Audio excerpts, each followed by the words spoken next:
Next है आपका nucleophilic substitution reaction. हालांकि पिछले लेक्चर्स में एक्सप्लेन थोड़ा बहुत आपको कर दिया था, ज्यादा इसमें एक्सप्लेन करना नहीं है, ठीक है।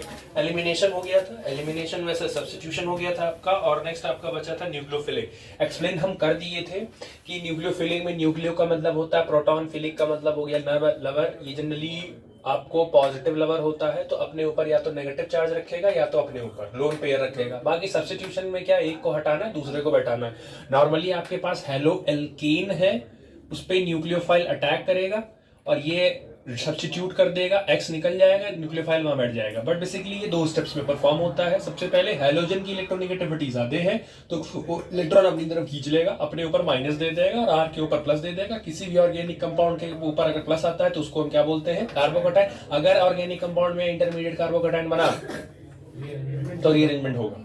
1 डिग्री है तो 2 डिग्री, 2 डिग्री है तो 3 डिग्री, ठीक। सेकेंड स्टेप आर प्लस जो है आपका, वो बेसिकली इस पे न्यूक्लियोफाइल, क्योंकि न्यूक्लियोफाइल के पास या तो नेगेटिव चार्ज होगा या तो लोन पेयर होगा, तो वो अटैक इस पे कर देगा और आपका न्यूक्लियोफाइल बन जाएगा, ठीक। SN1 को कौन कौन से फैक्टर इफेक्ट करते हैं या आप कैसे करवाओगे? सबसे पहले एल्किल हैलाइड। एल्किल हैलाइड जो यहाँ आप हेलो एल्कीन ले रहे हो, सबसे पहले प्रायोरिटी दीजिए कि 3 डिग्री ही रहे आपके पास, क्योंकि 3 डिग्री एल्किल हैलाइड ही आगे चल के कन्वर्ट होगा 3 डिग्री कार्बोकैटायन में। 2 डिग्री एल्किल हैलाइड ही आगे चल के कन्वर्ट होगा 2 डिग्री कार्बोकैटायन में। 1 डिग्री एल्किल हैलाइड ही आगे चल के कन्वर्ट होगा 1 डिग्री कार्बोकैटायन में। तो कोशिश आप यही करिए कि SN1 कराते समय आपको क्या रखना है। अच्छा यही समझते हुए चलो, SN1 है, अभी इसका छोटा भाई भी आएगा, SN2 में उल्टा कर दो उसका, 1 2 3 लेना है।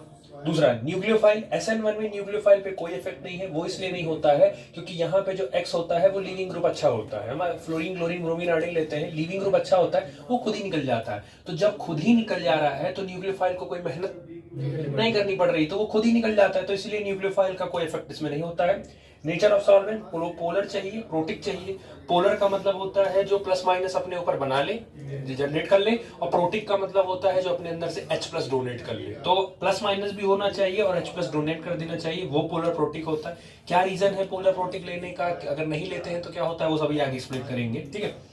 नेचर ऑफ लीविंग ग्रुप, सबसे अच्छा आप आई लीजिए, मतलब RI, RBr, RCl, RF as it is. Iodine की साइज बड़ी होती है, साइज बड़ी होगी तो बॉन्ड लेंथ बड़ा होगा, और बड़ी बॉन्ड लेंथ को तोड़ने में एनर्जी कब लगती है, तो इजिली टूट जाएगा। तो आप अगर कोशिश करिए तो यहाँ आयोडीन ही उठाइए, ज्यादा अच्छा होगा। बेसिकली इंटरमीडिएट इसका कार्बोकैटायन बनता है और एज इट इज कार्बोकैटायन बनेगा तो रीअरेंजमेंट कराना है। नंबर ऑफ स्टेप्स आप SN1 में चेक कर लो, 2 स्टेप्स में होता है। ऑर्डर इसका फर्स्ट ऑर्डर है, पढ़ चुके हो, केमिकल काइनेटिक्स पढ़ा है ना, फर्स्ट ऑर्डर रिएक्शन है। और शायद याद होगा first order reaction never completes, first order reaction कभी कंप्लीट नहीं होता, 100% कभी नहीं होता वो, ठीक है। यही रीजन है कि SN1 न्यूक्लियोफिलिक सब्स्टिट्यूशन कभी कंप्लीट ही नहीं होता, वो SN1 SN2 दोनों देता रहता है, थोड़ा सा वो देगा थोड़ा सा वो देगा। बाकी रीअरेंजमेंट होगा, पॉसिबल है, लेकिन ये रिएक्शन के रेट को कोई इफेक्ट नहीं करेगा, जितने से स्पीड से होना है उतनी स्पीड से ही होगा। एंड नेक्स्ट आता है आपका स्टीरियोकेमिस्ट्री। स्टीरियोकेमिस्ट्री का मतलब होता है कि एटम्स का अरेंजमेंट किसी भी मॉलिक्यूल में, जैसे कंपाउंड आपकी 3D भी होते हैं, कुछ कंपाउंड्स ऐसे होते हैं जो 3D होते हैं, ठीक है। कुछ तो जैसे आपने पिछले साल पढ़ा होगा लीनियर, वेस्पर थ्योरी पढ़ा होगा, लीनियर ज्योमेट्री आपने पढ़ा, ट्राइगोनल प्लेनर, तो वो प्लेन बना लोगे, लेकिन टेट्राहेड्रल नहीं बना पाओगे प्लेन में, उसके लिए आपको बाहर एक देना पड़ेगा, टेट्राहेड्रल एक बाहर आना पड़ेगा उसके लिए, तो 3D फिगर है आपका। पेंटागोनल बाइपिरामिडल, वो भी आपका 3D फिगर है, आप नहीं बना सकते, इसमें बोर्ड पे नहीं बना सकते। कुछ फिगर्स ऐसे होते हैं जो क्या होते हैं, 3D फिगर होते हैं। तो 3D फिगर्स में जो एटम्स का अरेंजमेंट है, वो उनका अरेंजमेंट कैसे है, कि वो अंदर है कि बाहर है, तो बेसिकली वही कहलाती है स्टीरियोकेमिस्ट्री। तो SN1 में इन्वर्जन और रिटेंशन दोनों होता है, लेकिन इन्वर्जन 51% होता है, दैट इज मैक्सिमम होता है, और रिटेंशन आपका 49% होता है, दैट इज मिनिमम। अब मतलब क्या है, देखो समझो, ऐसा ओरली पहले समझ लो, X निकलेगा तो न्यूक्लियोफाइल बैठेगा।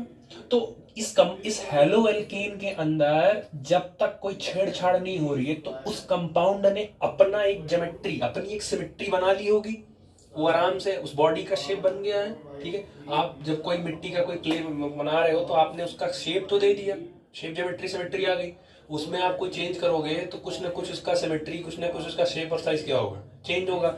आपने हेलो एल्केन को तो आपने शेप दे दिया, अब उसमें जब कोई बाहर से बैठने आएगा तो ये बताइए, जब बाहर से कोई आएगा तो इसके शेप या सिमेट्री में चेंज होगा या नहीं होगा, होगा या नहीं होगा, डिपेंड करता है इस पे। अगर ये करवा दिया तब तो हो गया, हो सकता हो ये ना करवाए। अच्छा, इसमें से कोई निकल रहा है, तो अगर कंपाउंड के अंदर में जहां से निकल रहा है अगर वहीं आके बैठ गया, तब कंपाउंड की सिमेट्री में कोई चेंज। आपकी जगह से कोई हटा और वहीं आके कोई बैठ गया, तो उस कंपाउंड सिमेट्री में कोई चेंज नहीं है, उसको बोलते हैं रिटेंशन। रिटेंशन का मतलब रिटेन कर लिया, वापस वही पोजीशन रिटेन कर लिया, इसके होने के चांसेस कम है। SN1 में इन्वर्जन मतलब जहां से निकला है उसके उल्टे में जाके बैठेगा। आप बस में कभी आपने बस में बैठते हो, कभी नोटिस नहीं किए होंगे, ड्राइवर और पैसेंजर का जो डायरेक्शन है उल्टा होता है। ड्राइवर उल्टा चढ़ता है और पैसेंजर उसके अपोजिट चढ़ता है, उनके चढ़ने का अपोजिट होता है, वो इन्वर्जन हो गया। आप जिधर से निकल रहे हैं उसके अपोजिट में कोई बैठ रहा है, तो उसको बोलते हैं इन्वर्जन। SN1 में वो ज्यादा होता है, SN1 में इन्वर्जन ज्यादा किया जाता है और रिटेंशन कम होता है। वो इसलिए क्योंकि ये इनका इफेक्ट तो है नहीं इसमें, तो पहले क्या है, ये पूरा बॉन्ड तोड़ते हैं। जैसे ये बने हैं तो ये पहले पूरा बॉन्ड तोड़ेंगे, जब पूरा बॉन्ड टूट जाएगा, R+ में आ जाएगा, तब ये अटैक करने पहुंचेंगे। और जब ये अटैक करने पहुंचेंगे तो बेसिकली पूरी कंपाउंड की सिमेट्री ही वो चेंज कर देते हैं। वो क्योंकि दूसरे साइड से अटैक करते हैं, वो उसी साइड से नहीं अटैक करते हैं। उसका भी रीजन, निकलने वाला नेगेटिव चार्ज रखेगा, आने वाला भी नेगेटिव चार्ज, मतलब निकलने वाले के पास भी इलेक्ट्रॉन जाते हैं और आने वाले के पास भी इलेक्ट्रॉन। तो जिस साइड से ये निकला अगर उसी साइड से वो आ गया तो दोनों के बीच में क्या होने लगेगा, इलेक्ट्रॉनिक रिपल्शन, तब तो बन ही नहीं पाएगा ना। इसीलिए जब न्यूक्लियोफाइल आता है तो बेसिकली वो उल्टे से आता है। तो इसीलिए SN1 में इधर से आपका वो निकल जाता है, दूसरे साइड से कौन आता है, न्यूक्लियोफाइल बैठ जाता है। तो इसीलिए SN1 में रिटेंशन से ज्यादा क्या होता है, इन्वर्जन होता है। समझ आया? ठीक, चलो ये हो गया।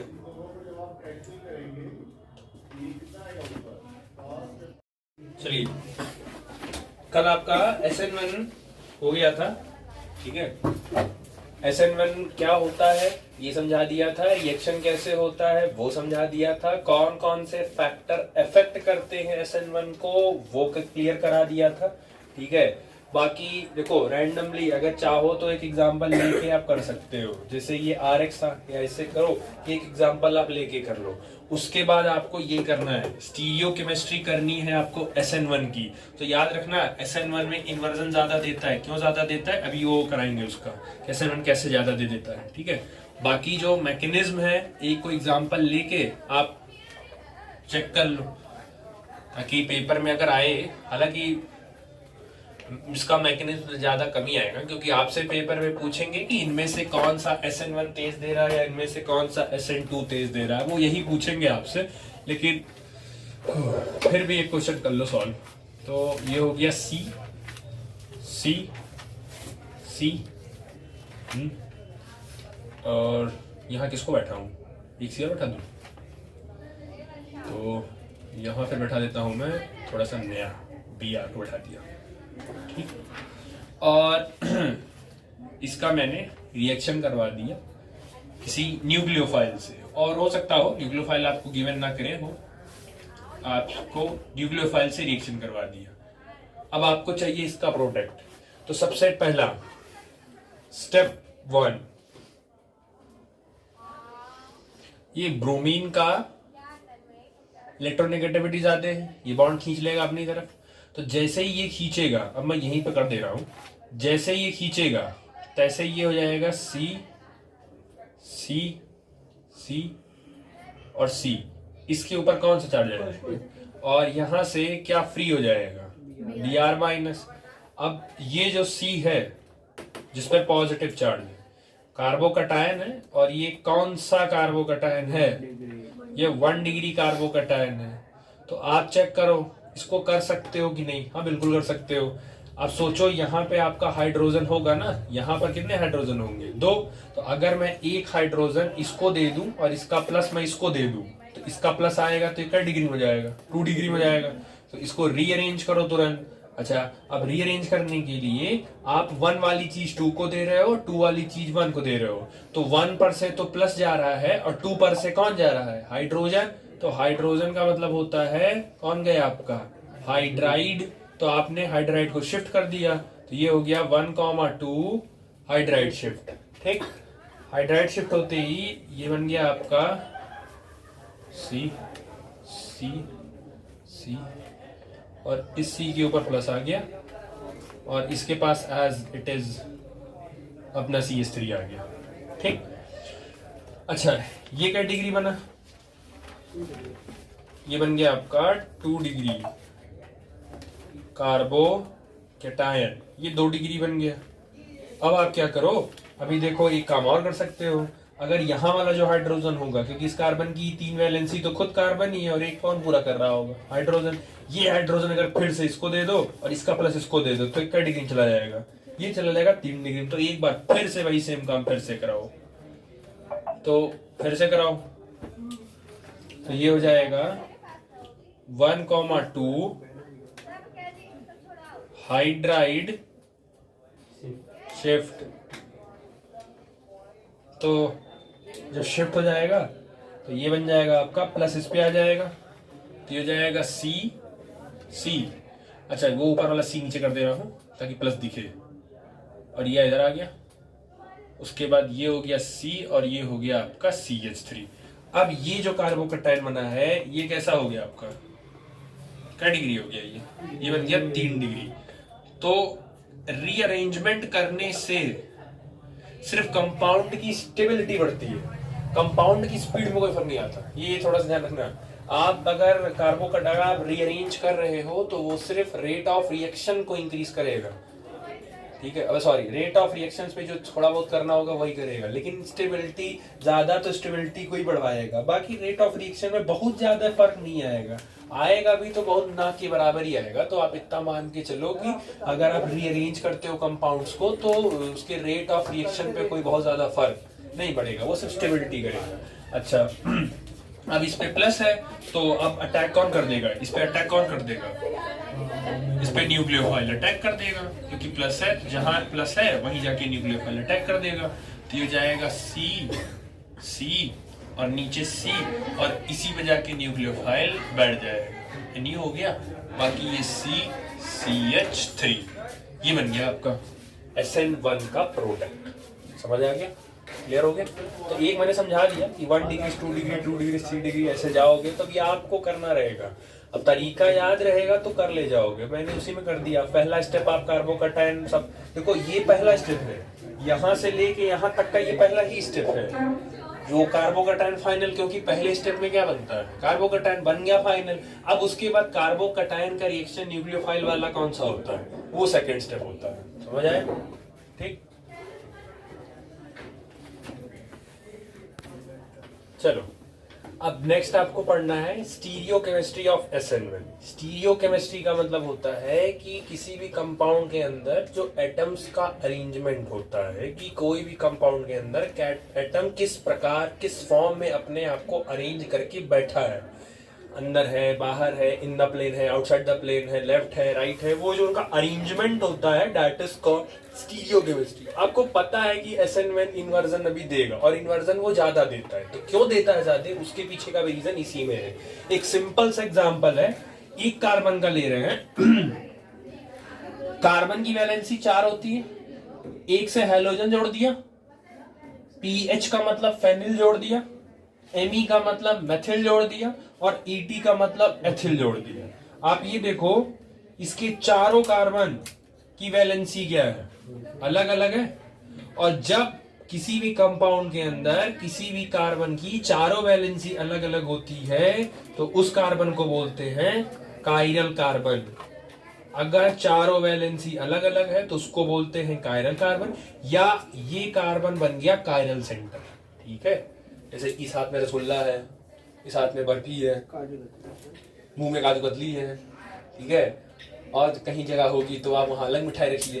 ठीक है, तो अलग अगर हर जगह आपके पास अलग अलग मिठाई हर पास है तो वो आप हो जाओगे कायरल। तो कार्बन के अगर चारों हाथ पे अलग अलग एटम्स या अलग अलग ग्रुप लगे हैं तो उसको बोलते हैं कायरल कार्बन। ठीक है, अब हुआ क्या कि इस पे न्यूक्लियोफाइल अटैक करने आया, पहुंचा, तो X का क्योंकि हेलोजन की इलेक्ट्रोनेगेटिविटी ज्यादा होती है तो वो तुरंत इसको अपनी तरफ खींचेगा, और जिस समय ये खींचेगा उस समय X के ऊपर कौन सा चार्ज आएगा, माइनस, वो तो लेके निकल जाएगा अपना माइनस, उस समय कार्बन के ऊपर कौन सा चार्ज आएगा। अब ये कार्बन के ऊपर प्लस आने का मतलब है कि कार्बन का एक ऑर्बिटल खाली हो गया कि नहीं खाली हो गया, उसका प्लस का मतलब ऑर्बिटल खाली हो गया, बाकी एज इट इज आपका क्या बना है, ये पीएच है, ठीक है, फेनिल हो गया, और नीचे आपका ये मेथिल हो गया और ये आपका एथिल हो गया। अब समझो, कार्बन जब ये वाला बॉन्ड टूटा तो कार्बन का इलेक्ट्रॉन और ये हेलोजन तो लेके अपना बाहर कर लिया, वो कार्बन का ऊपर आ गया plus positive charge. Positive charge का मतलब है कार्बन का एक ऑर्बिटल खाली हो गया। अब जब ऑर्बिटल खाली हो गया तो इसको चाहिए क्या, कोई न्यूक्लियोफाइल, कोई इलेक्ट्रॉन चाहिए, तो न्यूक्लियोफाइल आएगा, क्योंकि प्लस आने का मतलब है ऑर्बिटल खाली होने का मतलब वो कौन से स्टेट में चला गया, कार्बोकैटायन बना लिया। अब उसको भरपूर पूरा करने के लिए कौन पहुंचेगा वहां, न्यूक्लियोफाइल पहुंचेगा। अब जब न्यूक्लियोफाइल पहुंचेगा तो देखो न्यूक्लियोफाइल के पास दो रास्ते हैं। पहला तो ये कि जिधर से एक्स निकला है उधर से ही न्यूक्लियोफाइल एंट्री कर दे, विच मीन्स न्यूक्लियोफाइल आपका राइट से गया है कि लेफ्ट से गया है, किसके राइट से, हमारे राइट। तो न्यूक्लियोफाइल जो है वो इधर से, एक्स इधर से निकला, तो पहला रास्ता ये है कि आपका न्यूक्लियोफाइल इधर से ही अटैक कर दे, ये एक पहला संभावना हो सकता है। दूसरी संभावना ये हो सकती है कि न्यूक्लियोफाइल इसके क्या कर दे, अपोजिट से अटैक कर दे इसको। तो जब अपोजिट से अटैक करेगा तो ये इधर से आ सकता है। तो ये दो पॉसिबिलिटी हो सकती है न्यूक्लियोफाइल के अटैक करने की, ठीक। तो अगर दो पॉसिबिलिटी है तो दो प्रोडक्ट भी बनेगा, क्योंकि ऐसा फिक्स नहीं होता है, ऑर्गेनिक में कभी चीजें फिक्स नहीं होती हैं। पॉसिबिलिटी है तो होगा, 1% भी है तो होगा। इनऑर्गेनिक में ऐसा नहीं होता है। इनऑर्गेनिक में अगर स्टेबिलिटी खराब हो रही है, अनस्टेबल बनने वाला प्रोडक्ट बनेगा ही नहीं, वो वही रिजेक्ट कर देगा वो। हाँ, ऑर्गेनिक में बस एक जगह है, जब आपका एंटी एरोमेटिक बनने वाला होता है। 11th में पढ़ाया गया था, याद है, एरोमेटिसिटी, एरोमेटिक पहचानना, non aromatic, anti aromatic, Huckel's rule, 4n + 5 electron, 4n + 2 pi electron करवाए थे, उसमें साइक्लिक होना चाहिए, प्लेनर होना चाहिए, हकल्स रूल को फॉलो करना चाहिए। तो वही केस है जहां पर वो नहीं बनने देगा। बाकी अगर ऑर्गेनिक में कहीं भी चांसेस है, 1% चांस है, 2% चांस है, वो बनवा देगा, ठीक है। अब समझो, अगर यहां से अटैक करता है तो ये हो जाएगा C, ऊपर हो जाएगा आपका PH। अब समझो, जब न्यूक्लियोफाइल इधर से अटैक कर देगा तो न्यूक्लियोफाइल तो इधर बैठ गया, क्योंकि ये इधर से अटैक किया, में किया, चल ठीक है। हाँ, और दूसरा ये शिफ्ट हो जाएगा उधर, इधर चला जाएगा मेथिल, क्योंकि इधर वाला बॉन्ड तुरंत घूम जाए, तुरंत जैसे ही ये पहुंचेगा इधर वाला बॉन्ड घुमा देगा उधर, और इधर जो है वो आपका आ जाएगा ET। तो एक तो पॉसिबिलिटी ये है बनने की। दूसरी पॉसिबिलिटी C, PH, और इधर से न्यूक्लियोफाइल बैठेगा, तो इधर आपका न्यूक्लियोफाइल आके बैठ गया, 3 न्यूक्लियोफाइल बैठ गया आपका।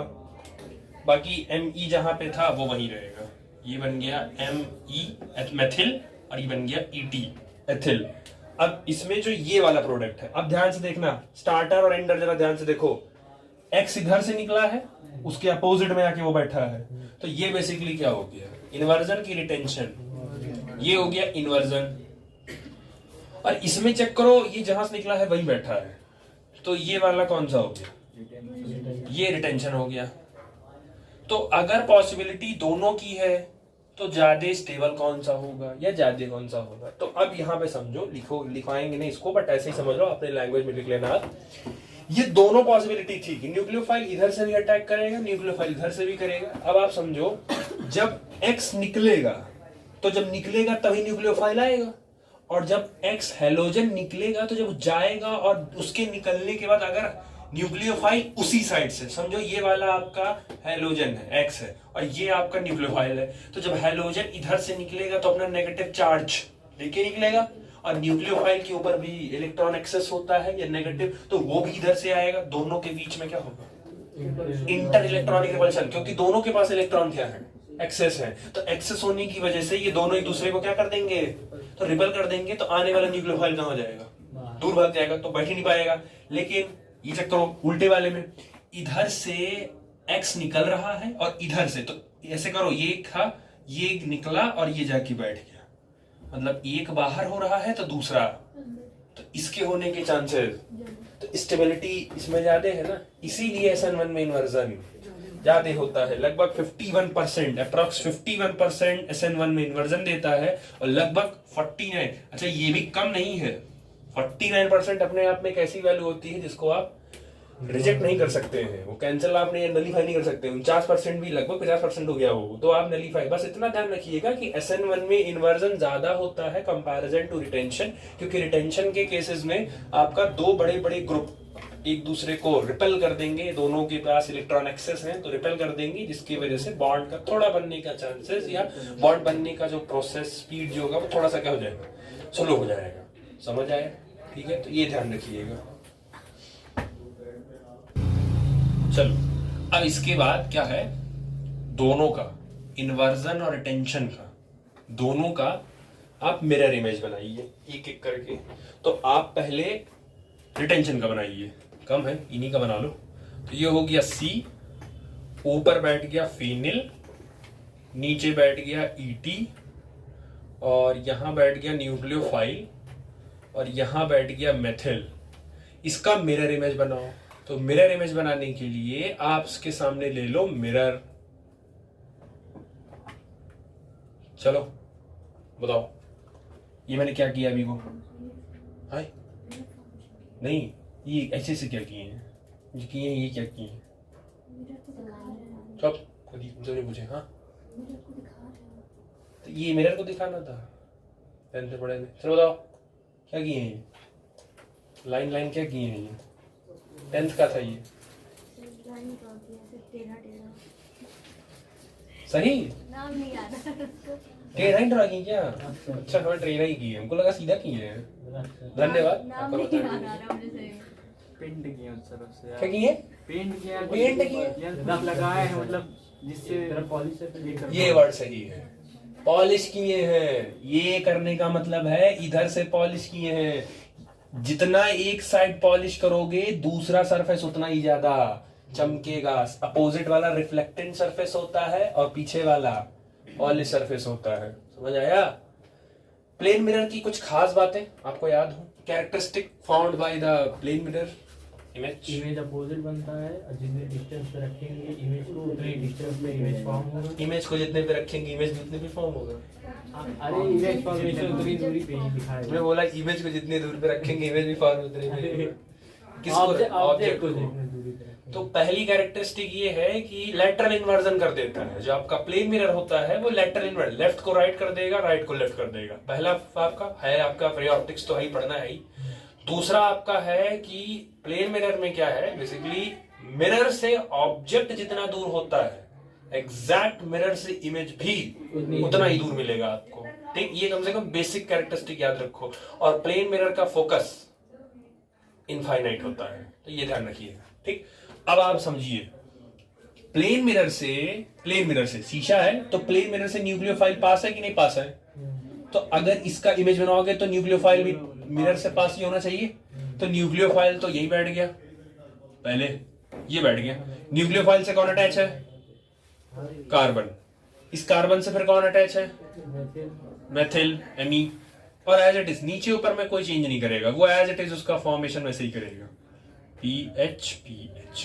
समझ आ गया? अब आपको कुछ नहीं करना, आप ऐसे पूरा प्रोडक्ट उठाइए, इसको ऐसे पूरा उठाइए और ले जाके इसी पे रख दीजिए। ऐसे उठाओ और ले जाके रखो।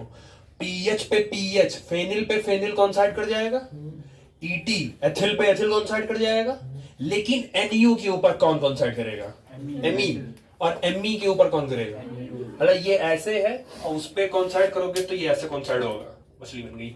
तो ये ऐसे कौन साइड होगा, तो ये इम्पोजेबल मिरर इमेज है कि non super mirror imposable image, मतलब एक दूसरे के ऊपर कर रहे हैं कि नहीं कर रहे। तो बेसिकली रिटेंशन में जो आपका इमेज बनती है, ये जो इमेज बनती है ये बेसिकली होती है non super mirror imposable image. अब अभी दिक्कत ये है ना, इतना बड़ा कौन लिखे बार बार, तो इसीलिए इसी non super mirror imposable image को ही हम एक वर्ड में बोलते हैं, दैट इज कॉल्ड इनएंशियोमर। तो पेपर में डेफिनेशन के तौर पर आ सकता है, डिफाइन इनएंशियोमर आ क्या सकता है, आया है, ठीक है। उसमें डिफाइन द फॉलोइंग में करके या डिफाइन करके आपसे पूछा जा सकता है, ठीक है। तो वो ध्यान रखना, पूछा पेपर में।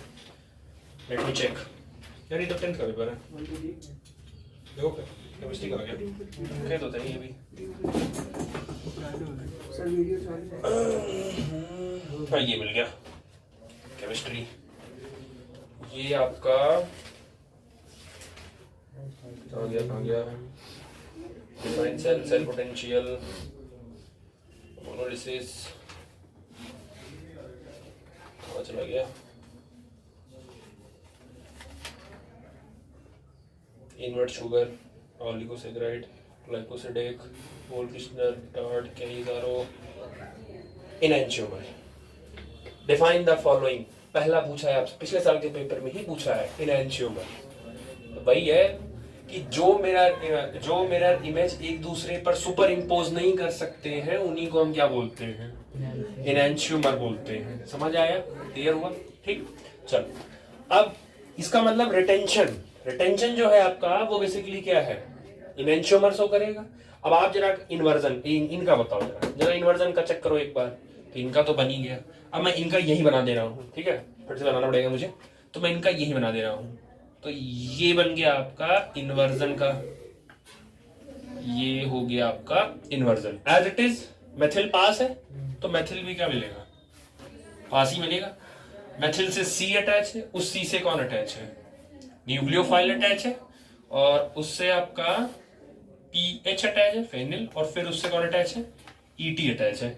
अब एज इट इज वही काम फिर करो, पूरा का पूरा ऐसे उठाइए और ले जाके ऐसे रखिए। तो पीएच पे पीएच कौन साइड कर जाएगा, ईटी पे ईटी कौन साइड कर जाएगा, लेकिन एनयू के ऊपर कौन कौन साइड करेगा, एमई, और एमई के ऊपर बन जाएगा। तो इसका मतलब ये भी मैच नहीं कर रहा है, तो इसका मतलब ये जोड़ा भी क्या है, इनएंशियो। पहला दो तरीके हैं, या तो पूरा उठा के ऐसे ला के रखो, पहला तरीका, दोनों करके चेक कर लेना, क्योंकि दो रास्ते हैं। और अगर पहला किसी भी तरीके से मैच कर गया तो आपको क्या करना है, अपने कंपाउंड को पकड़ना है और 180 डिग्री घुमा देना है। तो इसको ऐसे पकड़ो और 180 डिग्री घुमाओ। तो जैसे 180 डिग्री घुमाओगे, एनयू किधर चला जाएगा और एमई किधर चला जाएगा। तो अब तो कॉन्सर्ट कर जाएगा ना, लेकिन प्रॉब्लम अब फिर किसी हो जाएगी। जब घुमाओगे तो ईटी कहां चला जाएगा और पीएच कहां चला जाएगा, जब इस पे रखोगे तो दो रास्ते हैं, दोनों चेक कर लेना। पहले अपने कंपाउंड को एक बार डायरेक्ट उठा के ले जाके रखना और एक बार पूरा 180 डिग्री टर्न करके रखना। अगर दोनों ही केसेस में सुपर इम्पोज नहीं हो पा रहा है, तब आप क्लियर वहां बोलिएगा कि मिरर इमेज क्या है, इनएंशियोमर है। समझ आया, यानी इन्वर्जन और रिटेंशन दोनों के दोनों जो इनके मिरर इमेजेस एक दूसरे के क्या है, इनएंशियोमर है। अब समझो, इधर देखो, ये रिटेंशन है, ये रिटेंशन का ऑब्जेक्ट है, रिटेंशन का ऑब्जेक्ट है, और ये रिटेंशन का क्या है, इमेज। ये इन्वर्जन का ऑब्जेक्ट है, ये इन्वर्जन का क्या है। अब आपको क्या है, इनमें से एक, अभी क्योंकि आगे है, इनमें से एक, कोई भी एक होगा डेक्स्ट्रो रोटेटरी और एक होगा इनमें से लीवो रोटेटरी, कोई भी एक। अभी ये ऑप्टिकल आइसोमेरिज्म में पढ़ाएंगे, बट अभी थोड़ा सा बनाना भी पड़ेगा, यहीं पे थोड़ा समझ लो। एक, कोई भी, किसी भी एक को आप डेक्स्ट्रो रोटेटरी बोल सकते हो और किसी भी एक को आप लीवो रोटेटरी बोल सकते हो। अगर थोड़ा बहुत भी आपने पढ़ा होगा तो आपको पता होगा डेक्स्ट्रो रोटेटरी का मतलब है लाइट को राइट साइड में अगर रोटेट कर दे रहा है तो उसको डेक्स्ट्रो बोलते हैं, और अगर लाइट को लेफ्ट साइड में रोटेट कर रहा है तो उसको लीवो। तो इनमें से कोई भी एक डेक्स्ट्रो हो गया, कोई भी एक लीवो हो गया। एक प्लस फॉर्म होगा तो दूसरा उसका माइनस फॉर्म होगा। दूसरा, दो बन रहे हैं, एक डेक्स्ट्रो और लीवो, तो इसमें ये जो दोनों बनते हैं ये कहलाते हैं बेसिकली रेसिमिक मिक्सचर, क्योंकि इन्वर्जन और अब आप सिंपली यहां से बोल सकते हो इन्वर्जन और रिटेंशन दो मिक्सचर बन रहा है, एक इन्वर्जन का मिक्सचर बन रहेगा और एक रिटेंशन का। तो इन्वर्जन और रिटेंशन अगर दोनों बन रहा है तो उसी को बोलते हैं रेसिमिक मिक्सचर, और the formation of racemic mixture is known as racemization. ठीक। और वो भी आपको पूछा है, सेकेंड पार्ट वो भी पूछा है, व्हाट इज रेसिमिक मिक्सचर। तो रेसिमिक मिक्सचर का मतलब है कि formation of inversion and detention simultaneously in the given reactions, this is called racemic mixture. The process is known as, अब बुद्धि देखिए बोर्ड वालों की, ऊपर ये एनेंशियोमर और एनेंशियोमर के बाद तुरंत वही टॉपिक पूछे हैं आपसे, तो डिफाइन करने के लिए, समझ आया, क्लियर हुआ, ठीक। तो ये सब थोड़ा ध्यान रखिएगा। बाकी अभी बताएंगे कि दोनों ऑप्टिकली एक्टिव होते हैं। एनेंशियोमर क्यों, क्या रीजन है एनेंशियोमर बनाने का, क्या फायदा था, अभी वैसे क्या होता है वो जानिए, अभी आगे बताते हैं कि एनेंशियोमर क्यों बनवाया गया, ठीक।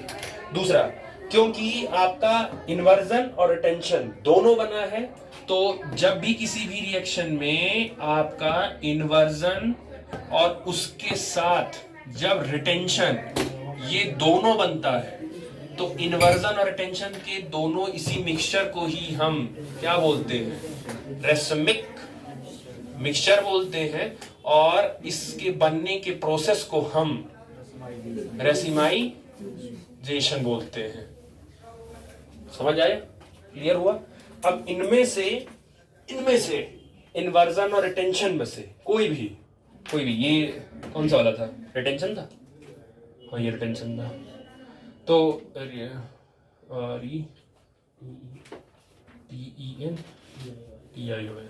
तो ये जो इन्वर्जन रिटेंशन बना है, तो इसमें मान लो ये आपके ऊपर होता है, मैं इसको मान ले रहा हूं कि ये डी फॉर्म है, और मैं इसको मान ले रहा हूं कि ये एल फॉर्म है। डी फॉर्म का मतलब होता है डेक्स्ट्रोरोटेटरी, और एल फॉर्म का मतलब होता है लीवोरोटेटरी। तो डेक्स्ट्रोरोटेटरी मतलब ये वाला, मैं मान रहा हूं तो ये वाला कंपाउंड लाइट को राइट साइड रोटेट कर देगा, और ये वाला लीवोरोटेटरी वाला लाइट को, अभी क्यों करेगा, कैसे करेगा, कहां से करेगा, हमें कैसे पता चलेगा, वो अभी है, जब ऑप्टिकल अभी पढ़ाएंगे ऑप्टिकल आइसोमेरिज्म तो है उसमें। अभी सिर्फ आप टर्म्स की क्लियरिटी रखिए कि इन्वर्जन रिटेंशन, इनमें से कोई भी एक डी फॉर्म बनेगा, दैट इज इसमें से कोई भी एक डेक्स्ट्रो रोटेटरी बनेगा, उनमें से कोई एक लीवो रोटेटरी बनेगा। डेक्स्ट्रो वाला हमेशा राइट साइड को लेफ्ट करेगा, रोटेट करेगा, और लीवो वाला हमेशा लेफ्ट साइड रोटेट करेगा, ठीक। तो ये थोड़ा सा ध्यान रखना, ठीक। चलिए, नेक्स्ट है आपका SN2। पहला हो गया आपका SN1, सेकंड है आपका SN2, that is bimolecular nucleophilic substitution. अब इसमें पहले क्लियर कर लो, 2 का मतलब होता है, 2 क्या होता था, ऑर्डर ऑफ रिएक्शन। तो यहां 2 का मतलब है सेकंड ऑर्डर है ये। सेकंड ऑर्डर का रेट कांस्टेंट का यूनिट क्या होगा,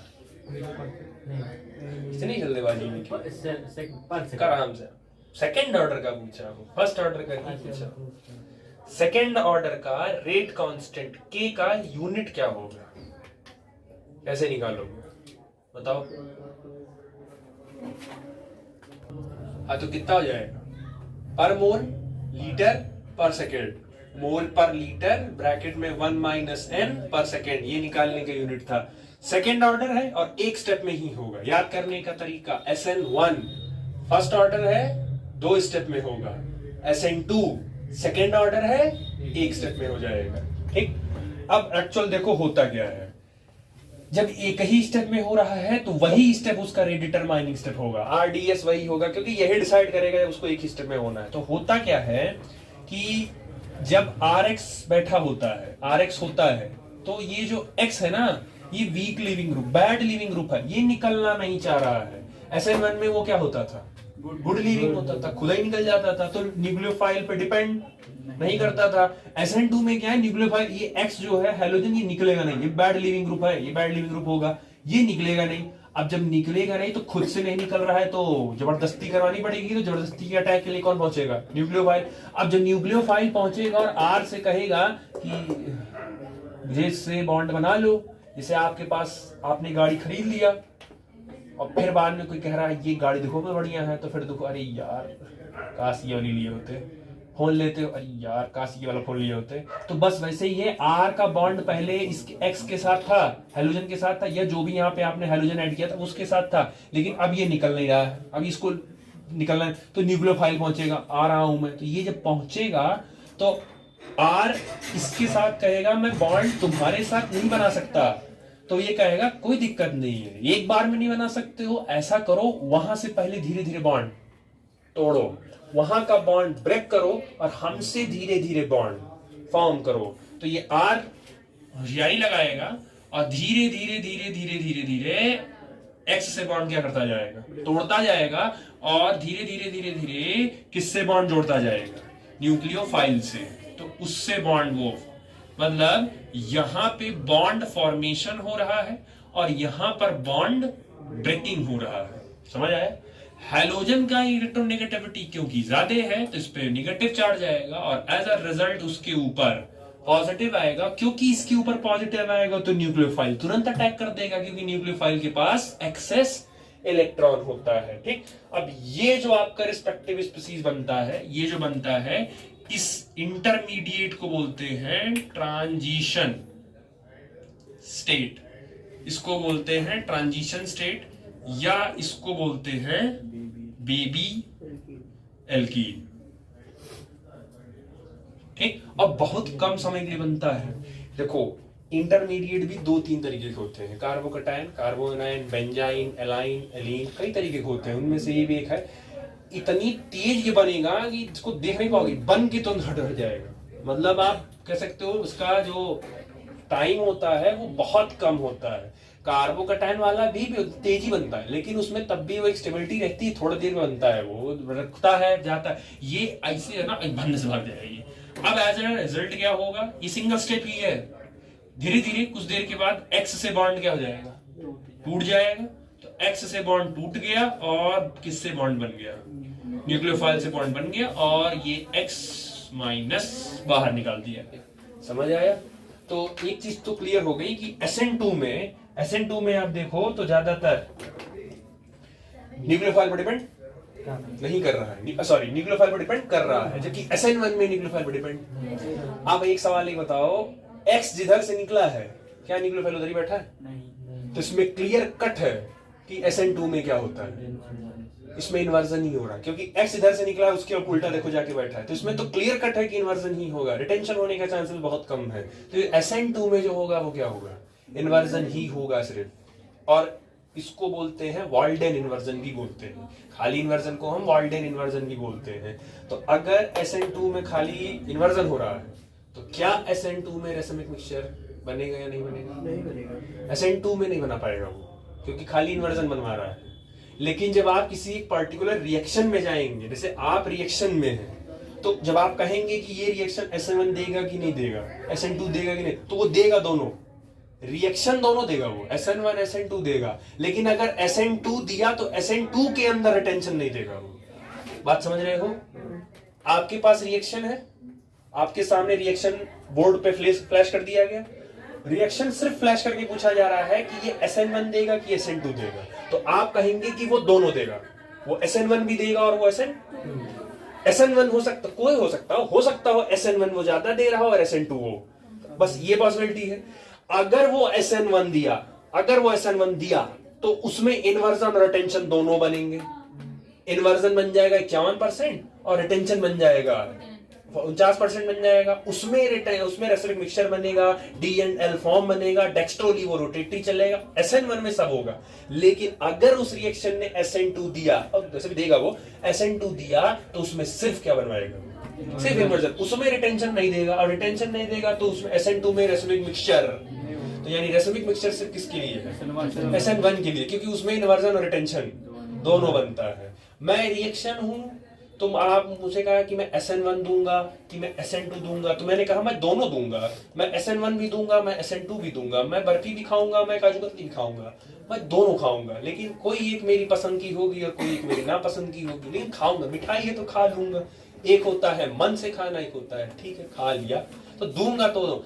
अगर मैंने SN1 दिया तो उसमें इन्वर्जन और रिटेंशन दोनों दूंगा, खुशी दूंगा मैं, क्योंकि मेरे हिसाब से है। लेकिन अगर मैंने SN2 दिया तो उसमें सिर्फ मैं क्या दूंगा, इन्वर्जन ही दूंगा, उसमें रिटेंशन नहीं दूंगा। दोनों की क्लियरिटी हुई, कौन किस पे क्या है, समझ आया? SN1 न्यूक्लियोफाइल पे डिपेंड नहीं करता, SN2 न्यूक्लियोफाइल पे डिपेंड करता है। कुछ चीजें SN1 वाली ही आपकी हैं, ठीक है? जैसे कंपेयर कर लो, याद हो जाएगा। SN1 में आपने एल्किल हैलाइड क्या लिया था? 3 डिग्री, 2 डिग्री, 1 डिग्री, क्योंकि वहां कार्बोकैटायन बनता। तो 3 डिग्री एल्किल हैलाइड लोगे तो 3 degree carbocation, 2 degree alkyl halide तो 2 डिग्री कार्बोकैटायन। और SN2 में आप एल्किल हैलाइड 1, 2, 3 लेंगे ताकि भीड़ कम हो। हेलोएल्केन जितना हल्का रखोगे उतना बॉन्ड फॉर्मेशन करने में, उसको बनाने में आसानी होगी। तो इसीलिए SN2 में एल्किल हैलाइड 1, 2, 3 लेते हैं। 1 डिग्री, 2 डिग्री, 3 डिग्री, पहला हो गया। दूसरा, SN1 में न्यूक्लियोफाइल पे डिपेंड नहीं करता था क्योंकि लिविंग ग्रुप उसका अच्छा था, और SN2 में डिपेंड करता है क्योंकि उसका लिविंग ग्रुप अच्छा नहीं है, वो निकलना नहीं चाह रहा है। तो निकलना नहीं चाह रहा है तो जबरदस्ती करनी पड़ेगी, और वो जबरदस्ती कौन करता है?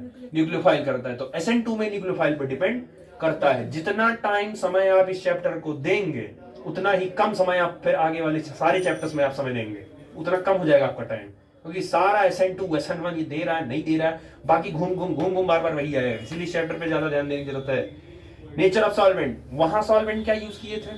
Polar, protic. यहां पोलर तो लेना है लेकिन एप्रोटिक लेना है। हाइड्रोजन आयन यहां नहीं निकलना चाहिए, क्योंकि अगर हाइड्रोजन आयन निकलेगा तो वो इंटरमीडिएट को खराब कर देगा। तो ध्यान रखिएगा हाइड्रोजन आयन नहीं निकलना चाहिए, तो बेबी एल्केन टूट जाएगा। तो हाइड्रोजन आयन नहीं होना चाहिए, ठीक है। इंटरमीडिएट, इसमें एज अ कोई इंटरमीडिएट नहीं बनता है, इंटरमीडिएट की जगह पर एज अ ट्रांजिशन स्टेट बनता है, जबकि SN1 में इंटरमीडिएट कार्बोकैटायन था, और कार्बोकैटायन है तो as it is rearrangement possible होगा। नंबर ऑफ स्टेप्स, इसमें SN2 में सिंगल स्टेप है, SN1 में 2 स्टेप है। ऑर्डर ऑफ रिएक्शन, SN2 का सेकेंड ऑर्डर है, SN1 का फर्स्ट ऑर्डर है। स्टीरियोकेमिस्ट्री, SN1 का इन्वर्जन रिटेंशन दोनों है। इन्वर्जन 51% है, रिटेंशन 49% है। इन्वर्जन ज्यादा देता है, रिटेंशन कम देता है SN1 में। और SN2 में सिर्फ क्या देगा? इन्वर्जन देगा, और उसी इन्वर्जन को वॉल्डन इन्वर्जन भी कहते हैं। Got it? समझ आ गया? और इसकी स्टीरियोकेमिस्ट्री अगर आप चाहो तो बेसिकली क्या है, इनका रिटेंशन तो है नहीं, तो इनकी स्टीरियोकेमिस्ट्री, इनका मिरर इमेज सिर्फ किसका बनाएंगे आप? इन्वर्जन का ही सिर्फ आप बनाएंगे, ठीक।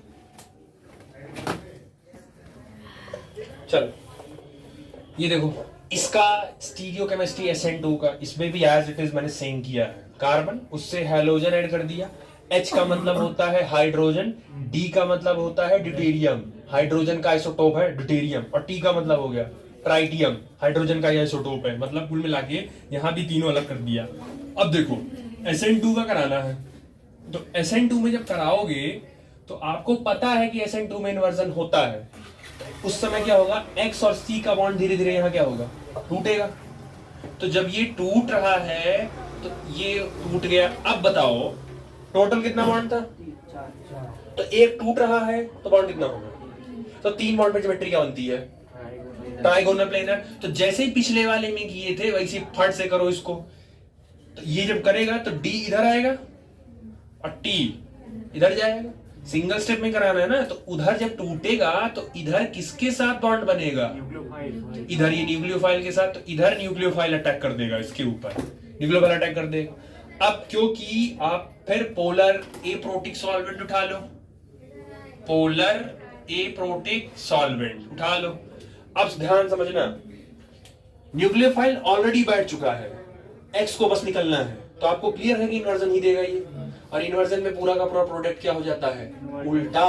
तो जब उल्टा हो जाएगा तो अब वही पुराने वाली बुद्धि लगाओ, H तो यही रहेगा और न्यूक्लियोफाइल भी बैठ गया अपनी जगह पे। अब सिर्फ बचा किसका पोजीशन? तो D कहां जाएगा? X की इन्वर्ट करेगा पूरा, तो D को भेज देगा इस साइड और T यही रह जाएगा। यही सेम पिछले वाले भी हुआ था।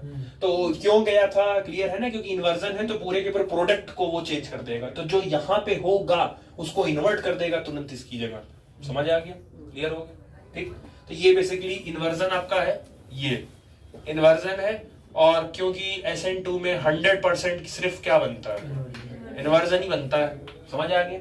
इसका आप अगर करवाओगे, बेसिकली इसका आप करवाओगे तो D, इसका भी DNL फॉर्म बनेगा। मिरर इमेज ही तो बनानी है। तो इन्वर्जन का जब इसका मिरर इमेज बनाओगे, ये बना लो, ये बना दे रहा हूं, ध्यान से देख लो। इसका मिरर इमेज बनाओ जरा। ये क्या बनाए हैं, क्या कर रहे हैं? ये लाइन खींच रहे हैं, पॉलिश कर रहे हैं, टेढ़ा टेढ़ा। तो D पास में है तो इमेज में भी D पास बनेगा। C H T और NU अब एज इट इज इसको उठाओ ले जाके इस पे रखो, तो H और T तो करेगा, D के ऊपर कौन आएगा? NU, और NU के ऊपर कौन आएगा? तो ये इंपोज नहीं करेगा। दूसरा करके 180 डिग्री पूरा घुमा के चेक कर लो, तब भी H के ऊपर कौन आ जाएगा? T। तो नॉन सुपर मिरर इंपोजेबल इमेज है ये, तो मतलब कि ये भी क्या है आपका इनैंशोमर है। इनमें से एक डी फॉर्म बनेगा और एक इसमें से एल फॉर्म बनेगा, एक डेक्स्ट्रो रोटेटरी बनेगा, एक इसमें लीवो रोटेटरी बनाएगा, वो आपके ऊपर है। समझ आए? क्लियर हो? चल अब लास्ट में इसमें SN1 SN2 अगर कंबाइन किया जाए तो कुछ में है, जैसे ये थोड़ा सा बोर्ड में चांसेस कम है, ठीक है। ऐसे तो हेडिंग डाल के वो आपसे नहीं पूछेंगे, बट हो सकता हो इनमें आपसे पूछ ले कि which one of the following compounds give SN1 या which one of the following compound does not give SN2 या SN1। तो ये 3 कंपाउंड्स के नाम याद रखिएगा, या आप ये चीज खोज लीजिएगा। इसमें से पहला, अगर RF है, फ्लोरीन है, तो वो पुअर लिविंग ग्रुप होता है, मतलब फ्लोरीन निकलेगा ही नहीं। अबे पूछा कोई कि नहीं निकलेगा, क्योंकि फ्लोरीन की साइज क्या होती है? अरे बड़ी क्यों सुनने लगी? फ्लोरीन की साइज क्या होती है? छोटी। साइज छोटी होगी तो इफेक्टिव न्यूक्लियर चार्ज ज्यादा, और अगर चार्ज ज्यादा होगा तो इस बॉन्ड के इलेक्ट्रॉन को वो टाइटली होल्ड करके रखेगा। टाइटली होल्ड करके रखेगा तो इलेक्ट्रॉन, जब तक बॉन्ड टूटेगा नहीं तब तक इलेक्ट्रॉन खाली नहीं होगा, जब तक खाली नहीं होगा तब तक यहाँ से हटेगा नहीं, तो बैठेगा कौन? तो पहला रीजन ये है कि फ्लोरीन की हाईली इलेक्ट्रोनेगेटिविटी होने की वजह से, और दूसरा साइज छोटी होने की वजह से इसका जेफ ज्यादा बढ़ जाता है, जिसकी वजह से वो इस बॉन्ड के इलेक्ट्रॉन को टाइटली होल्ड कर रखता है और बॉन्ड टूटता नहीं है। इनडायरेक्टली आप कह सकते हो कि fluorine is a poor leaving group. Got it? दूसरा, ये जो कंपाउंड है दैट इज आपका डाइवाइनिल हैलाइड है जो उसमें, अच्छा ये कुछ याद है क्या नाम था इसका? कॉमन नेम क्या है इस कंपाउंड का? ये हाँ? Allylic halide. नहीं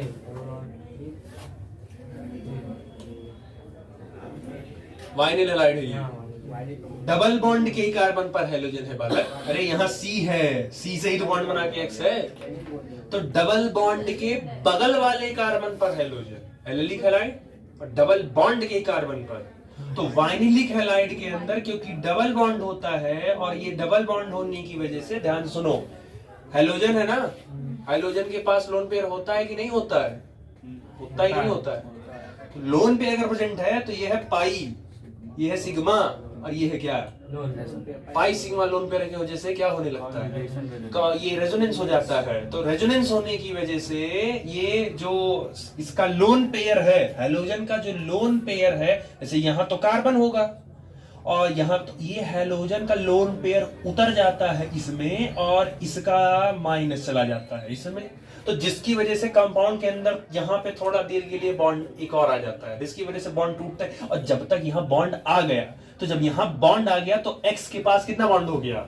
2 बॉन्ड हो गया। और X जब तक निकलेगा नहीं, वही तो लिविंग ग्रुप है, वही नहीं निकलेगा तो किसको बैठाओगे? न्यूक्लियोफाइल बैठाओगे ऐसे। और यही सेम प्रॉब्लम इसमें भी है। इसका नाम क्या है?